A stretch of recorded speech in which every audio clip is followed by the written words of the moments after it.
Welcome to the show UK immigration law with Tariq. Show का format आपको पता है कि अगर आपका इमिग्रेशन का कोई भी मसला है, आप इस शो में कॉल कर सकते हो। मैं पूरी कोशिश करूंगा कि मैं आपको ऐसी इन्फॉर्मेशन दूं जिससे आपके मसले का कोई हल निकल सके। थोड़ा सा हमने शो के अंदर तब्दीली लाई थी, जो मैंने जिक्र भी किया था लास्ट शो के अंदर, कि एट द मोमेंट कुछ वक्फे के लिए, कुछ दिनों के लिए I will be doing only 2 shows a month. तो अगर आपको याद हो, मैंने लास्ट जब अपना शो 2 हफ्ते पहले किया था, मैंने आपको डेट भी दी थी, और जो अगला अब हम लोग शो करेंगे वो 8 फरवरी को करेंगे।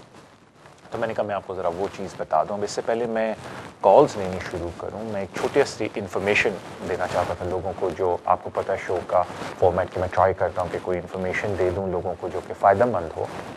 तो एक तरह की कॉल्स या आप समझ लें अक्सर मुझे आती हैं, या लोग पूछते हैं कि जी हमें 7 साल रूल का तो पता है, उसकी 2 शर्तें हैं बच्चों के लिए। एक तो ये कि बच्चों को यहाँ 7 साल हो गए, और सेकंड कि आपने ये बताना है कि why would it be unreasonable for the child to leave the United Kingdom. और उस पर मैंने काफ़ी जिक्र भी किया अपने शो के अंदर। फिर एक और उस तरह के लोग होते हैं जो पूछते हैं कि जी अभी हमारे बच्चे को 7 साल नहीं हुए हैं, 5 साल हुए हैं, 6 साल हुए हैं, या 6.5 साल हुए हैं, आया हम कोई ह्यूमन राइट के ऊपर एप्लीकेशन डाल सकते हैं या नहीं। देखें, पहली बात तो ये है कि आया आप एप्लीकेशन डाल सकते हैं या नहीं बड़ा मैटर करता है आपके केस के सर्कमस्टांसेस के ऊपर। लेकिन एक चीज़ है जो सेक्शन 55 जिसे हम कहते हैं बच्चों के लिए, जिसका मतलब है बेस्ट इंटरेस्ट ऑफ चाइल्ड, यानी कि होम ऑफिस ने प्रॉमिस किया हुआ है कि हम कोई ऐसा डिसीजन नहीं लेंगे जिससे एक बच्चे की मेंटल या फिज़िकल डेवलपमेंट के ऊपर या इंटेलेक्ट डेवलपमेंट के ऊपर हर्ज पड़ेगा। तो अगर आप समझते हैं कि आपका बच्चा अगर यूके को छोड़ के जाएगा, तो ऑल्दो आप इमिग्रेशन रूल पे अप्लाई नहीं करें, बट वो बेस्ट इंटरेस्ट ऑफ चाइल्ड के ऊपर आप लाजमी एक एप्लीकेशन डाल सकते हैं। अब उसमें भी सर्टन केस लॉ है, पैरामीटर है होम ऑफिस की तरफ से, तो जब टाइम मिला तो हम उस पर भी बात करेंगे। लेकिन मैंने कहा मैं आपको बता दूं कि येस 7 ईयर से पहले भी आप सेक्शन 55 के ऊपर बच्चों के ऊपर बेस्ट इंटरेस्ट ऑफ चाइल्ड पे एप्लीकेशन डाल सकते हैं, but again subject to case आपका किस नौयत पे और किस तरह आपके बच्चे एजिस के हैं और कितना सा वो यहाँ इंटीग्रेट हो गए हैं इस सोसाइटी के अंदर। तो हम पहले कॉलर की तरफ चलते हैं। हेलो हेलो, अस्सलाम वालेकुम। जी। Hello, yes. अस्सलाम वालेकुम। वालेकुम अस्सलाम।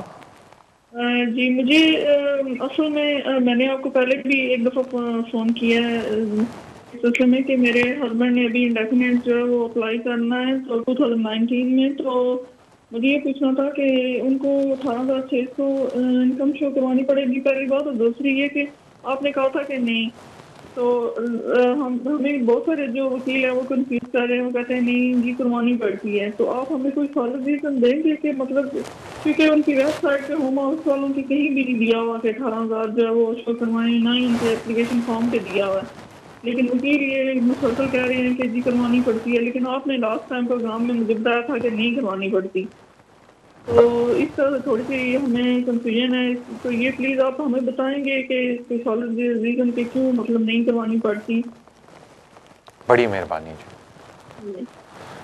देखें, पहली बात तो ये है कि मैं आपसे यही रिक्वेस्ट करूँगा कि अगर आपको डिफरेंट इन्फॉर्मेशन मिल रही है, मुझे नहीं पता वो कि क्या किस बेसिस पे वो आपको ये बात बोल रहे हैं, तो आप 2 काम कर सकती हैं जो सॉलिड रीज़न मैं आपको दे रहा हूँ। पहला काम आप ये कर सकती हैं कि आप होम ऑफिस को कॉल कर लें, उनका टेलीफोन नंबर है, और आप होम ऑफिस से कॉल करके पूछ लेंगे जी इस कानून की मुझे समझ नहीं आ रही, क्योंकि मैंने 2-3 लोगों से पूछा है, कुछ कहते हैं कि रिक्वायरमेंट है, कुछ कहते हैं नहीं है, और I am pretty certain home office कहेंगे कि सेटलमेंट के लिए वो रिक्वायरमेंट नहीं है, बिकॉज जब ये कानून बना था ये एंट्री क्लियरेंस एंड एक्सटेंशन के लिए बना था, सेटलमेंट के लिए नहीं बना था। लेकिन जारी बात है क्योंकि अनफॉर्चुनेटली आपको डिफरेंट इन्फॉर्मेशन मिल रही है, तो एक तो मैं रिक्वेस्ट करूँगा कि आप होम ऑफिस से बात कर लें।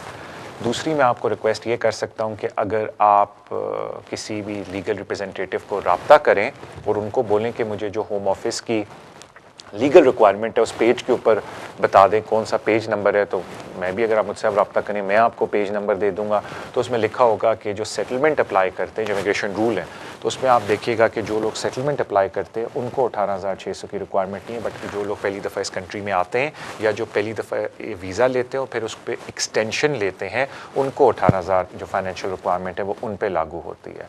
तो अगेन मैं अपोलोजाइज़ करता हूँ कि मुझे नहीं पता किन से आप बात करें जिन्होंने आपको बोला है कि सेटलमेंट के वक्त भी उनको 18,600 की ज़रूरत पड़ेगी, तो मैं माजरत खाऊँ। बेहतर ज़रिए कि आप या होम ऑफिस से बात कर लें या मुझसे या किसी से भी रुजू कर लें, तो वो आपको होम ऑफिस की वेबसाइट पे ले जाएंगे और वो आपको लॉ दिखा देंगे। Thank you so much for your call. अगले कॉलर की तरफ चलते हैं। हेलो हेलो, अस्सलाम वालेकुम। जी, वालेकुम अस्सलाम। जी, मेरा आपसे ये क्वेश्चन है कि मेरी जो सिटीजनशिप की एप्लीकेशन रिफ्यूज़ हुई थी और उसमें मेरा एक बेटा भी था 7-8 साल का, उसकी भी एप्लीकेशन रिफ्यूज़ हो गई थी। तो ये मैं पूछना चाहती हूँ कि वो उन्होंने मेरे बेटे को वीज़ा क्यों नहीं दिया, नेशनैलिटी क्यों नहीं दी। वो कहते हैं भी आप गुड कैरेक्टर जो है वो मीट नहीं करती हैं। आपने पहले जब एप्लीकेशन की थी वो उसमें आपने कुछ हमसे बात छुपाई थी, हालांकि ऐसी कोई बात भी नहीं है। तो होम ऑफिस को कुछ गलतफहमी हुई है, कुछ वो क्लियर हो सकती है, लेकिन राइट ऑफ अपील नहीं है। तो फिर रिकंसीडर के लिए डाली तो वो भी रिफ्यूज़ कर दी उन्होंने, और अभी कोर्ट में मैं जाना चाहती हूँ। तो इसके लिए वो क्या है, वो ये अपील की तरह होता है या वो जो JR करते हैं वो क्या है, और उसमें कितना टाइम लग जाता है, उसमें कितने चांस होते हैं? क्योंकि होम ऑफिस को ये गलत फहमी है, वो जो दूर हो सकती है वो जज के सामने ही हो सकती है, क्योंकि अभी तो राइट ऑफ अपील उन्होंने दिया नहीं है कि कैसे हम बयान उसको कर सकते हैं। जी, तो यही पूछना था कितना टाइम लग जाता है, ये कोर्ट में भी अगर वो नहीं देंगे तो फ्री एक्शन प्रोटोकॉल होता है वो डाला है अभी, तो पता नहीं होम ऑफिस वो क्या जवाब देगा। उसके बाद भी उसके बाद भी JR के कितने चांस होते हैं, और वो कैसे यानी कि उसको हम कर सकते हैं, और कितना टाइम लग जाएगा, और कितने चांस हैं उनको सेटिस्फाई करने में। होम ऑफिस को कोई होता है कि 2 दफा रिफ्यूज रिकंसीडर में कर दिया और पहले भी कर दिया, अभी कोई चांस बनते हैं कि वो JR में मिल जाए, या उसके बाद क्या होगा अगर सब कुछ खत्म हो जाता है? तो उन्होंने वैसे भी 10 ईयर्स के लिए जो है मुझे वो किया है कि 10 ईयर्स के लिए आप अप्लाई नहीं कर सकते हैं। ठीक है। तो प्लीज आप इसके बारे में बंद करती हैं, आप मुझे कुछ पूछना है तो पूछ लीजिए, बंद करूंगी, आप मुझे बताइए फिर प्लीज। बिल्कुल जी, मैं बिल्कुल समझ गया हूँ आपकी बात, और मैं जी आपको अभी जवाब दे देता हूँ। फ़ोन रख के टीवी पे सुन लें। देखिए, इससे पहले मैं जवाब देना शुरू करूं, मुझे आपकी आवाज़ में भी फ़ील हुआ है कि आप थोड़ी अपसेट हैं इस डिसीजन से। देखें, इस बात से मुतमईन रहें कि कम से कम आपके पास इंडेफिनिट है। यकीन करें, यहाँ लोग परेशान होते हैं जिनके पास इंडेफिनिट नहीं, वीज़ा नहीं, और वो इस तरह परेशान होते हैं। आपके पास तो माशाल्लाह इंडेफिनिट है, जहाँ मर्ज़ी ट्रैवल करें, आएँ जाएँ। ये तो नेशनैलिटी के लिए एप्लीकेशन थी, तो प्लीज़ परेशान ना हो, पहली बात, क्योंकि अल्हम्दुलिल्लाह आप बहुत अगली स्टेज में हैं। अब आ जाते हैं आपके केस के ऊपर। देखिए, पहली बात मैं आपको क्लियर कर दूं, बिल्कुल नेशनैलिटी के वक्त होम ऑफिस वाले पिछले 10 साल का आपका रिकॉर्ड देखते हैं, उसमें कोई प्रॉब्लम हो तो वो फिर उसके हिसाब से आपको रिफ्यूज़ करते हैं। जहाँ तक बात आती है आपके साथ क्या हुआ है, अगेन मैं आपके कागजात नहीं पढ़े, लेकिन मेरे ख्याल से हुआ ये कि उन्होंने इल्ज़ाम आप पे लगाया कि आपने डिसेप्शन किए किसी प्रीवियस एप्लीकेशन पे। तो होम ऑफिस के फिर कवानीन कुछ इस तरह से हैं कि जब वो नई एप्लीकेशन देखते और वो ये उसमें एड्रेस करें कि आपने पिछली एप्लीकेशन में डिसेप्शन किए, तो वो 10 साल का आप पे लगा देते हैं कि जी आप 10 साल बाद अब अप्लाई करें। अगेन मैंने आपके कागजात नहीं पढ़े, तो अज्यूम करता हूँ। जहाँ तक बात है कि उन्होंने आपको बेटे को क्यों नहीं दी साथ आपके, तो मे बी आपने अंडर सेक्शन 3 अपनी एप्लीकेशन बेटे की डाली थी, नेशनलाइज रजिस्ट्रेशन की, या जो भी आप कह सकते हैं। तो उसमें मुझे अगेन फैक्ट्स नहीं पता, लेकिन उसमें भी आपके ऊपर जो डिसीजन आता है वो उस पर भी असर कर सकता है। अगेन मैंने क्योंकि आपका डिसीजन नहीं पढ़ा तो मैं उस पर कॉमेंट नहीं देना चाहता। अब आ जाएँ कि अगली स्टेज क्या होती है। अगर होम ऑफिस एक दफ़ा आपकी नेशनैलिटी एप्लीकेशन रिफ्यूज़ कर दे तो वो आपको एक मौका देता है, जिसको रिव्यू बोलते हैं, कि आप रिव्यू डाल दें हमारी एप्लीकेशन के ऊपर। अगर आप मुत्तफ़ीक़ या आप मुतमईन नहीं है कि हमने सही फ़ैसला किया, तो आप अपने लीगल रिप्रेजेंटेटिव या आप खुद, एक फ़ी होती है वो दे के रिव्यू रिकन्सिडरेशन की डालते हैं, जिसपे होम ऑफिस थोड़ा टाइम लगा के उसका डिसीजन दे देता है। एक दफ़ा होम ऑफिस रिकन्सिडरेशन का डिसीजन दे दे तो बार बार रिकन्सिडरेशन करने की कोई तुक नहीं है, बिकॉज वो वेस्ट ऑफ टाइम है आपका। अनलेस कोई ऐसी बात उसमें बोली गई है जो आप समझते हैं ओके मैं एक और एविडेंस साथ लगा देती हूँ तो उससे वो चीज़ भी क्लेरिफाई हो जाएगी। तो अगेन क्योंकि मैंने वो कागजात नहीं पढ़े तो मैं उसमें कुछ कहना नहीं चाहता, मैं सिर्फ आपको प्रोसेस समझा रहा हूँ। तो नॉर्मली होता है कि जब आप होम ऑफिस के किसी फैसले से मुतमईन नहीं हैं और आपको उन्होंने राइट ऑफ अपील नहीं दिया, क्योंकि इस केस में भी रिकन्सिडरेशन दी थी जो आपने कर ली, तो अगला ऑटोमेटिक स्टेप होता है कि आप जुडिशियल रिव्यू का जाके दरवाज़ा खटकाते हैं, जिसको हम कहते हैं JR एप्लीकेशन। सिर्फ ये होता है कि जो जीआर एप्लीकेशन है उसमें जाने से पहले एक कंडीशन है जीआर एप्लीकेशन की कि एक होम ऑफिस का डिपार्टमेंट है अलग, जिसको हम कहते हैं, ये गवर्नमेंट लीगल डिपार्टमेंट का एक है, उनका एक और साइड से डिपार्टमेंट है जिनको आप प्री एक्शन प्रोटोकॉल लेटर भेजते हैं। यानी कि आप उनको ये बोलते हैं कि ये मेरे अपील की बेसिस है, मुझे लगता है होम ऑफिस ने गलत डिसीजन लिया है, आप मेरी बात मान लें वरना मैं जुडिशल रिव्यू डाल दूंगी। वो एक कंडीशन होती है जेआर की, आपको पूरी करनी पड़ती है। नॉर्मली जो आप प्री एक्शन प्रोटोकॉल करते हैं उसमें 21 दिन का टाइम देते हैं, उनके फॉर्म पे 14 दिन लिखा है लेकिन नॉर्मली 21 दिन का देते हैं। फिर आप वेट करते हैं, वो अक्सर महीना 1.5 महीना ले लेते हैं। वो जब जवाब दे देते हैं प्री एक्शन प्रोटोकॉल का and they are unhappy with the decision, आप अगर अनहैप्पी हैं उस डिसीजन से, नहीं कि उन्होंने आपकी बात नहीं मानी, तो फिर आप जीआर के अंदर चले जाते हैं। अब जीआर में ये होता है कि सबसे पहले आप लोग पेपर पे एप्लीकेशन डालते हैं।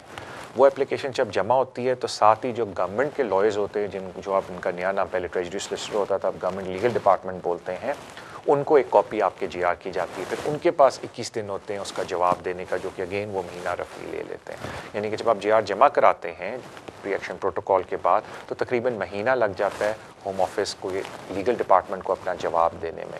फिर पेपर के ऊपर जज जवाब देता है, अगर आपके हक में हो जाए फिर आगे हियरिंग होती है और कभी कभी होम ऑफिस मान जाता है, और अगर आपके हक में जवाब ना हो तो फिर आप रिक्वेस्ट कर सकते हैं कि जी मेरी हियरिंग करें बिकॉज मुझे लगता है मेरे केस में मेरिट है। ये तो सारा प्रोसेस बता दिया, थोड़ा सा टाइम फ्रेम बता दिया, यानी कि मोटा मोटा जब आपका रिकंसिडरेशन रिफ्यूज़ हो प्री एक्शन प्रोटोकॉल मिला के 2.5 से 3 महीने लग जाते हैं। इससे पहले आप शक्ल भी देखें किसी टाइप की डिसीजन की जुडिशल रिव्यू से। अब आ जाए जो आपने 2-3 दफ़ा बोला कि जो आपके ख्याल से मेरे केस में मेरिट क्या है, तो विद ड्यू रिस्पेक्ट जो मैं अक्सर जिक्र करता हूँ कि शो का फॉर्मेट है इन्फॉर्मेशन देना, मैं आपको आपका केस पढ़े बगैर ये तो बता ही नहीं सकता कि आपका क्या मेरिट है, एरर ऑफ लॉ, या आप समझते हैं कि क्या अनरीजनेबल तरीके से होम ऑफिस ने डिसीजन लिया है, वो कागजात पढ़े बगैर तो अनफॉर्चुनेटली मैं शो में नहीं बता सकता। तो बेहतर ये है कि अगर आप अपने लीगल रिप्रेजेंटेटिव से बात करें कि मेरिट क्या है केस के अंदर। और एक बात मैं हर एक को अलबत्ता बोलता हूँ, ये मैं आपके लिए भी रिक्वेस्ट करता हूँ कि अक्सर लोग अगर होम ऑफिस रिकंसिडरेशन में रिफ्यूज़ कर देता है या पहली स्टेज पे रिफ्यूज़ हो जाता है केस, तो थोड़े परेशान होते हैं और कहते हैं जी ये क्या हो गया।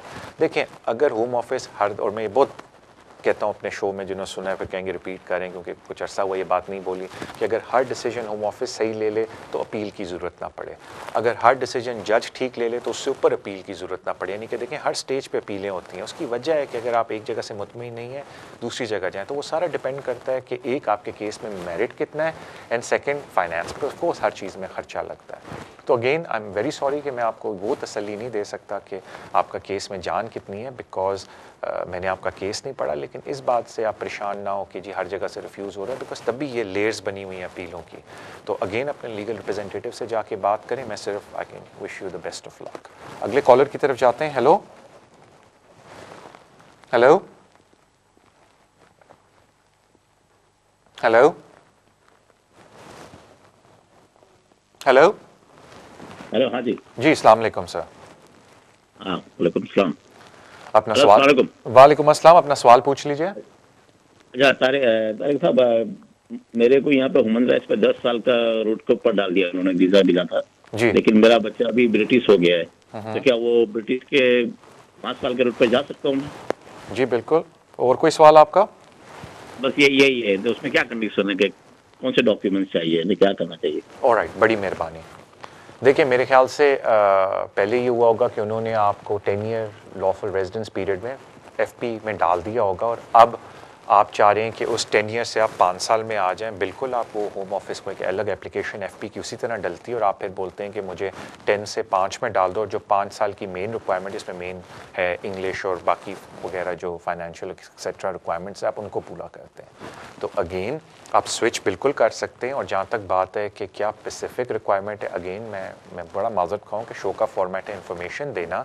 अगर आपको स्पेसिफिक अपने केस के मुताबिक लिस्ट चाहिए डॉक्यूमेंट्स की, तो बिल्कुल आप मुझे रब्ता कर लें या किसी भी लोकल लीगल रिप्रेजेंटेटिव के दफ्तर में जाएं, और वो आपको जो एप्लीकेशन की 5 साल की लीगल रिक्वायरमेंट है एप्लीकेशन डालने की, वो बिल्कुल आपको बता सकते हैं। क्योंकि मैं अक्सर लोगों से सुनता हूँ, उनको थोड़ी प्रॉब्लम होती है, उनको ये नहीं पता होता कि वो 10 से वापस 5 साल में भी शिफ्ट कर सकते हैं, तो वो उसी उम्मीद में बैठे रहते हैं कि 10 ईयर बाद मिलेगा। बिल्कुल, you can shift back to 5 years. लेकिन अगेन मैंने बोला कि अगर आप किसी से रब्ता करेंगे तो वो फिर आपको आपकी लिस्ट वगैरह दे देंगे कि क्या क्या रिक्वायरमेंट है।